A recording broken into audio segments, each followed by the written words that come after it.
right, we are back again with another amazing session. My name is Nicole Safely. I am the founder of I Am Fierce, and we're bringing you the Art of Confidence event, how to build unstoppable confidence and skyrocket your revenue.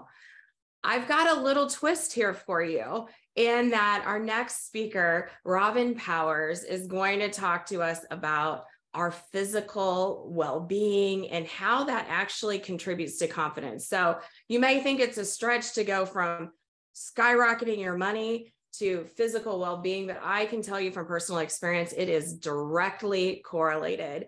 And I'm super excited to bring Robynn to you today. Robynn Powers is a health coach with a BA in psychology and she's a certified personal trainer, nutritional coach, and she does post-natal exercise as a specialist in that area as well. She also offers group fitness, and she focuses on helping busy moms implement daily strategies to improve their energy, their strength, and their confidence. She's passionate about helping moms become the healthiest versions of themselves, and that way they can feel good in their bodies and feel free to live their lives the way they deserve to without taking time away from the family or making the journey to health too complicated. Robynn's passion comes from her belief that if a mom is good, healthy, happy, and confident in her own skin, then the kids will follow her. They're going to live healthier, happier lives. They're going to embody that themselves. And her personal experience of going from feeling really frustrated, drained of energy, just stuck, to having that improved health, the energy and confidence using these simple strategies, like that's her come from place. So Robynn, welcome, welcome, welcome to the conference. I cannot wait to pick your brain about one, the importance of this and how it really relates to confidence, but then let's talk a little bit about how you work with your clients. So for me, I absolutely personally recognize how important this is. And at one point in my life, we spent hours in the gym with the kids and none for me. And that was such a disservice to me and to them. They talk to me now about, oh, do you remember when we ate Hamburger Helper?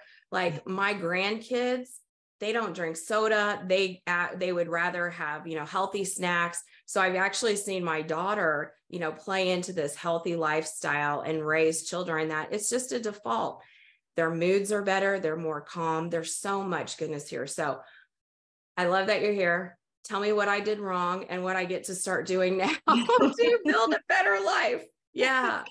What you did wrong. Well, first of all, thank you so much for having me on. I'm so happy to be here. I want to say that don't focus on what you did wrong, because don't stop looking back, start looking forward, right? It's awesome that your daughter is providing that healthy life for her kids, and that you're noticing it and seeing the big difference that it really does make. So that's you learning too from your daughter, right? And 100%. Then you can apply that to yourself, right? Now you're not raising kids maybe, but you can see the difference that it makes, and that can be motivation in your own life, and not to think back like, oh my gosh, what did I do? Obviously you did something right because your daughter is doing awesome. But start to just look forward and making those change as you move forward, and not worry about what I did in the past, because you can't change it. Exactly. And if anything, that's just going to stress you out, and it doesn't help.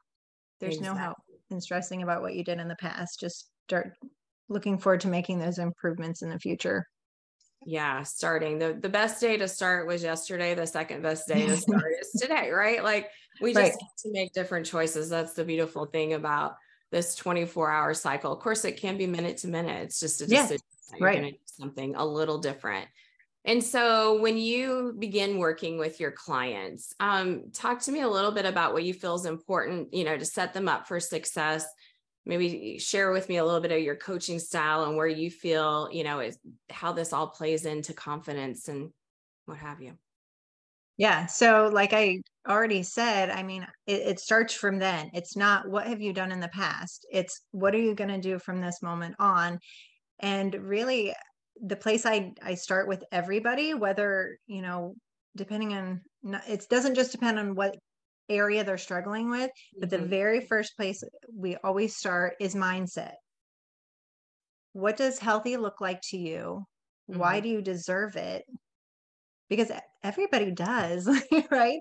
We all Yeah. deserve to be healthy and feel good and look good and be comfortable in our lives. So I want to draw out of the moms that I work with, like really find what you believe, why you deserve this. Because if you don't believe that you deserve it, you're never going to get there, because Yeah. you're always going to just like, well, I don't really deserve it. Not, and maybe it's not even a conscious thing that you're thinking, I don't deserve it. But if in the back of your mind, you don't believe that you should take the time for yourself and improve your health, then you're probably going to put that on the back burner a lot to make space and time for Yeah. other things like your Yeah. kids or your job or other relationships, instead of focusing on you and doing the things that you need for your own personal development and health. Yeah. Sometimes I think, and I'll speak for, myself, but I do see that using, being a mom as an excuse, like our children, they need us all the time. And it's an ego thing as well, right? Like they don't need you to sit with them 24/7. In fact, they need you to be whole and happy and Mhm. come to the table with energy and resilience. Whereas if you're always, playing into what they need, number one, you have nothing to give them. And number two, they see that as a cycle. Like it's all about some boundaries too. When you give boundaries that mom needs to have time to take care, then you also give them permission to have boundaries, to take timeouts and things like that. So what are some strategies we can use if you have around those boundaries and carving out the time? I don't know, when you guide your clients, what do your workouts look like? What kind of time does it take? Honestly, that's so individualized, because I do work with clients one-on-one. It's going to look different for different people. It's different. Moms are going to have different ways they deal with things, different things they enjoy. So it's going to different schedules, right? We don't all have the same schedule. Yeah. I mean, I'll be like busy moms, but that doesn't mean that we're on the same schedule, or have the same age kids that need the same amount of attention or guidance, or anything. It's going to be different. So I work with them based on what their life looks like. It's Mm-hmm. not just one size fits all, like here, do this, because that's not going to work. They were like, what? Do that? That doesn't work for me. So it really has to be based on them. And I think the first thing to do is to prioritize. Really look at what your schedule looks like. Really have to be done, or really important. And what are the things that you've just put in there as fillers, as things that maybe somebody else has asked you to do, but really is doing nothing for your life, right? Yeah. It's not serving you or your family. So really getting down to the priorities of what actually serves you, or is this just stuff that's keeping you busy, where you Mm. could be making time for, and maybe even making more time with your kids, because being healthy doesn't mean that you have to be separate from them. You could Yes. be doing things with your kids. You could have them help you, like preparing food in the kitchen, which honestly, like that sets up a healthier environment for them, because they're more likely to try food that they've helped make. Oh, that's a good. Right? We have these picky kids a lot of times, because stuff's just being put in front of them. Like, I don't know what that is, but if they help prepare that food, if they Mhm. have fun in the kitchen, which means you probably need to have a little extra time and patience. Yeah. Because if it's For if prep it's and like, cleanup. oh my gosh, we're in a rush and no, you can't do that, and you end up Yeah. yelling at them, it's not gonna be not gonna be a good experience, and not very motivating for them to do it again. But giving them time to see where this food comes and see how you make it. And then there's, you know, eaters to try some different things. And working out doesn't mean I have to go to the gym and lift weights for an hour, right? um because everybody is different. Like honestly, like I did work in gyms, and I spent a lot of time in gyms earlier on, but I haven't had a gym membership for, I want to say, 4 or 5 years. So Ah, yeah. So what kinds of I don't exercises do you do? I do I love bar workouts with your house. You can use a chair. I love weights, and I don't have a whole home gym either. I have, a a variety of weights and some different toys I like a Bosu ball and a step. It doesn't have to take up a lot of room. And you can still get a good workout. I love HIIT workouts, which you don't need to have any equipment at all, just your body and a little bit of space. So there's so much you can do with not even having to go to the gym. And your kids can get involved in that no matter what age they are, even if toddlers, like they're not lifting any weights, obviously, but you could give them a playground ball or and they can work alongside you, even if they're not doing the same thing as you. Yeah. So I don't think it has to mean separate. Obviously, like sometimes, yes, you want that workout to yourself and to just focus on you, but you can always involve the kids, and that sets them up too for a healthier lifestyle. Yeah. Oh, wow. So I'm wondering, do you have maybe a client story that you can share of, transformation, like what beginning, where did I start? And, in a time period, a lot of people, I know I talk about a lot of people, I get discouraged, I'm really gung ho the first week or so, might get a little sore. And then it's like, oh, I don't know if I want to go back. The excitement of I've started something new. Obviously a week is not enough time necessarily to see big results. So I do start to feel a little, but can get discouraged. So like set us up for success in what we should expect and diving into a new routine. And when will I, start to feel results? What does that look like?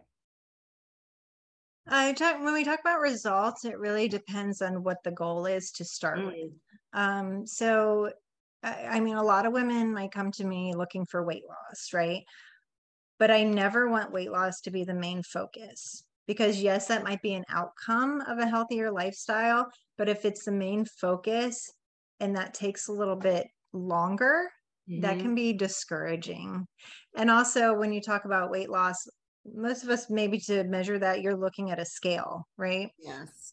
Scales can be so frustrating and discouraging because we gain and lose, several pounds over days and weeks, and it's not always fat, right? Like we're not going to eat a cheeseburger today and gain 5 pounds by tomorrow.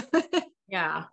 It doesn't work that way. Or eat salads all day one day and the next day you're going to lose 3 pounds. It just doesn't work like that.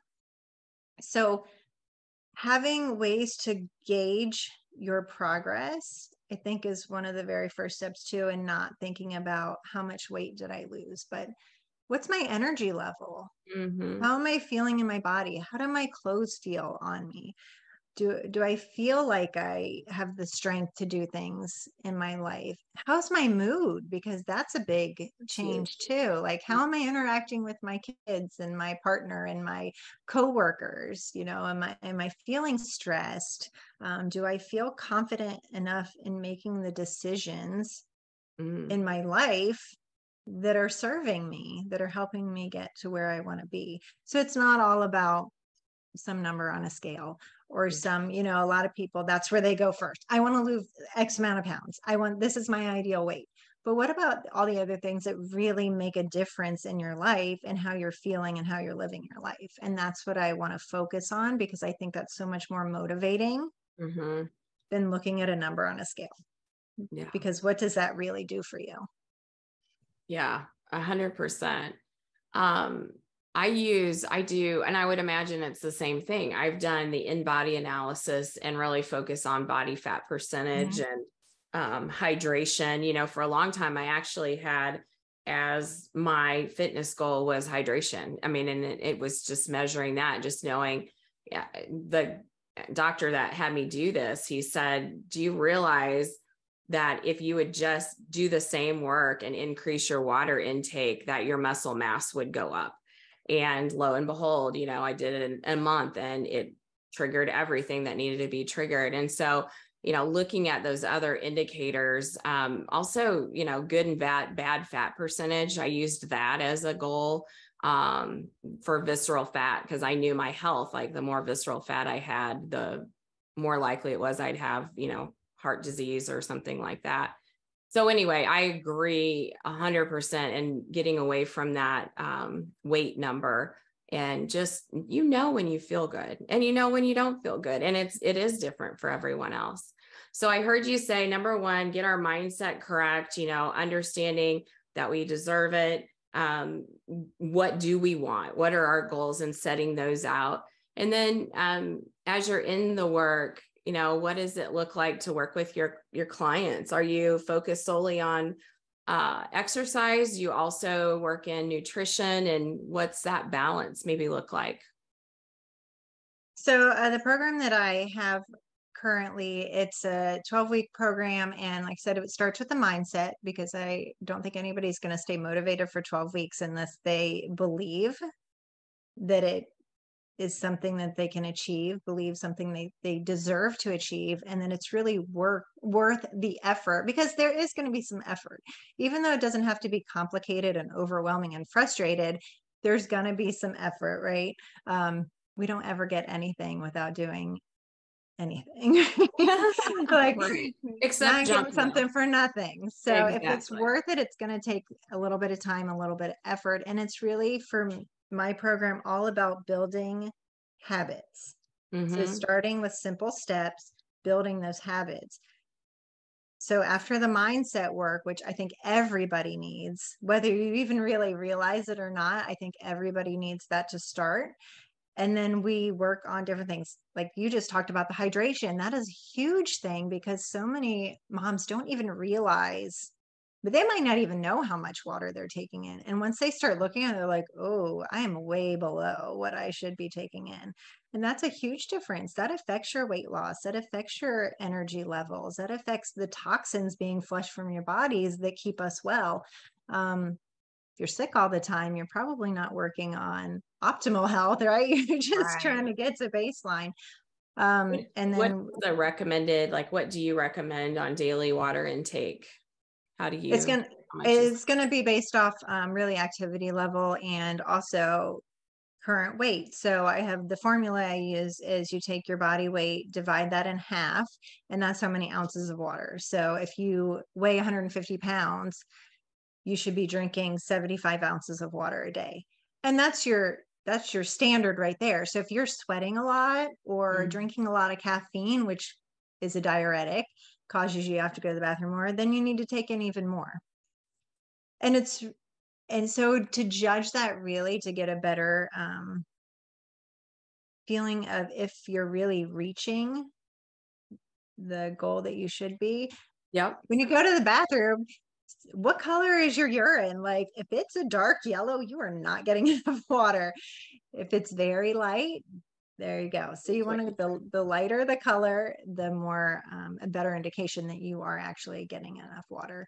And I say water, but it doesn't have to all come from just drinking water, right? Like if you eat a lot of fruits and vegetables, you're getting a lot of extra water there too. Okay. So yes, so the water, we work on nutrition, obviously, because that is a huge aspect of having a healthy body. And it's not a one size fits all again. It's taking a look at what they're currently eating and making small changes, making improvements over time. Because you can't just hand somebody, a busy mom, you're not going to give them a whole meal plan and say, this is what you're eating now. Like, go out and figure it out. Yeah, there have been some things that I'm like, there is no way I could ever figure this out. I had some diet from Beachbody that was like these containers, and my daughter, she like geeks out on this stuff. Great. It took me like a whole day just to calculate like the nutrients that they're trying to get you to have. And it wasn't sustainable. It wasn't something that I could do over and over and over again. And so I love that you break it down and make it simple and just tweaks to what you have. I'd imagine as you make those changes, you can do more and more, as you morph. But yeah, what are some of the first areas that you tend to look at when you're looking at someone's diet? For nutrition, really a balance really of, you talked about the different nutrients. So making sure they're getting protein, making sure they're getting the healthy carbs, making sure they're getting some fats in there, because I know, fat has had this bad rap for a long time, and there's healthy fats and then there's fats that aren't so healthy. So making sure they're getting those, because our bodies actually do need fat. You should not have a fat-free diet. And if you're looking for those fat-free products at the grocery store, you're probably taking a lot more sugar. Yeah. which is not a good substitute. It's better if you have the fat, honestly. So a balance of the different macronutrients, but also then looking at the types of foods. Like, are most of your foods coming from, the produce and the veggie aisle, the whole foods? Or are you eating a lot of boxed and processed things? Because that makes a big difference. Mm-hmm. I don't ever believe in counting calories, because I think it's really inaccurate way to think about things, and not very effective, because different foods, whether it doesn't matter how much energy they have in them, it's what those foods are actually giving you. Do Mm. they have the vitamins and the minerals and the macronutrients you need? Not just calories, not just energy, because those processed foods are doing things to your body that you don't even probably realize. Right. um, Building Yeah. a Somebody healthy lost gut. weight on the Twinkie diet. I don't know if you ever heard of Probably that. because they got tired of Yeah. eating them. Seriously, 8 Twinkies for 30 days. Oh, Like, that sounds awful. yeah, can you imagine what that blood work looked like? But yes, I Oh, mean, don't do that, people. We're not at all suggesting Twinkies, not really even no. one. Right. But yeah, Losing weight is one thing, but like, yes, what does the rest do? Like, how's your blood pressure? How's yeah, your mental health? Right. It's not, we've all seen skinny people that don't look good, right? yes, Like, oh, they don't look well, right? You could be, people that are on their deathbeds, they might be really skinny. Is that what we're going for? No, we want to yeah. look healthy, not just skinny, right? That's not what it should be about. It shouldn't just be about the weight. When you talked about the brain, I mean, I'm circling back kind of to confidence in the mental space. Just exercise and nutrition and the effects on the brain and mood. Can you touch on that real quick? Because I think it all ties neatly together. And like, I've definitely seen some differences when I'm not eating well or exercising, with my mental health for sure. Yeah.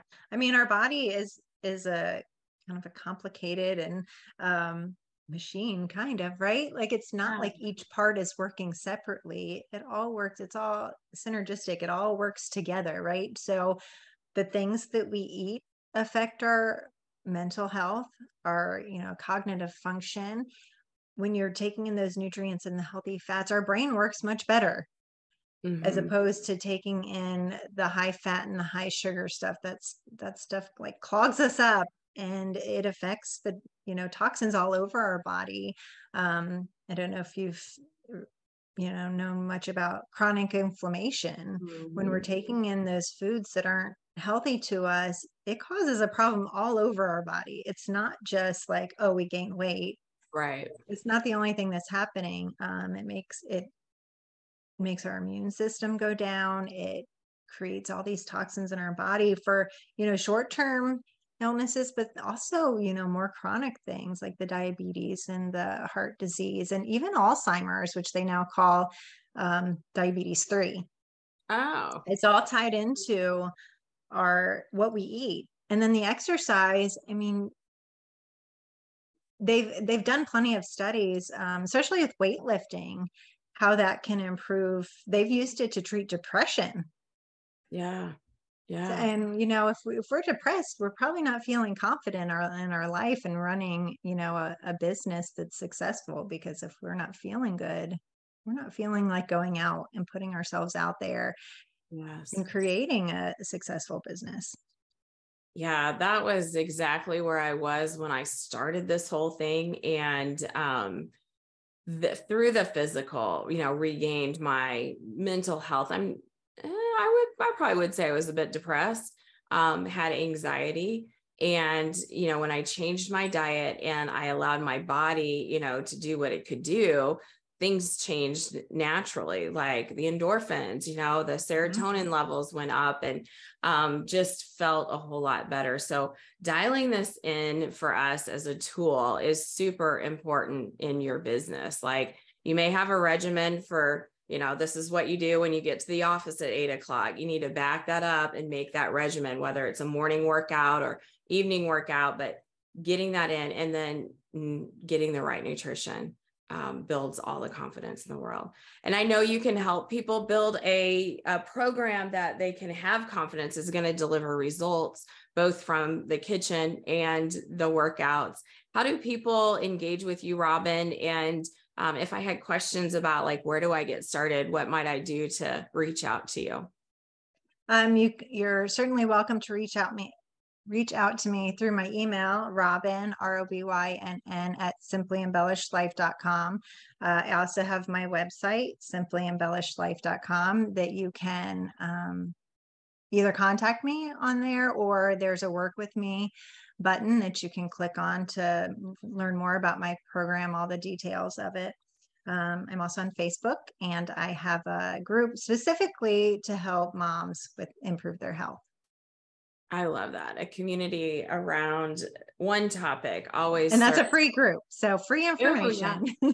All right. Well, we will if you will send me the link to your group, Robynn, I'll add it to your email. Guys, we'll put those links in the show notes so you can go out and register. Send Robynn an email, set up time to do a virtual coffee, and just explore where you want to go. And she will definitely help guide you in getting started and how you guys might engage to actually achieve those goals, whatever they may be. And certainly health and wealth go together, and you deserve both. So I invite you to check out all of the other sessions that we have. Robynn, thank you so much. This was amazing. And I can't wait for people to connect with you. We do have 21 other speakers that are a part of this Art of Confidence event. If you haven't seen them, maybe you missed a couple, you can go out to the artofconfidenceevent.com, sign up. You can get the recordings for just a small fee. They're also during the conference, you just need to get into our group and you can watch all of the recordings there until it ends on Sunday. So I hope you're getting lots of value. I know I am. I'm so grateful to be connected with you, Robynn, and look forward to connecting more with you in our I Am Fierce group as well. Thank you so much. Absolutely. Thank you, Nicole.